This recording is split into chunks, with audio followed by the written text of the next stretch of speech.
இலை பிச்சு போட்டுச்சு. அப்ப எறும்பு வெளியே வந்துச்சு.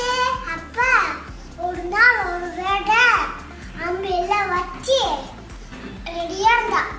எதுக்கு? அந்த புறாவை அடிக்கிறதுக்கு ரெடியா இருந்தா. அப்ப எறும்பு பார்த்துச்சு. அன்னைக்கு மட்டும்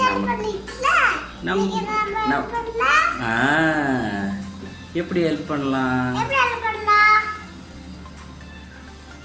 யோசிச்சு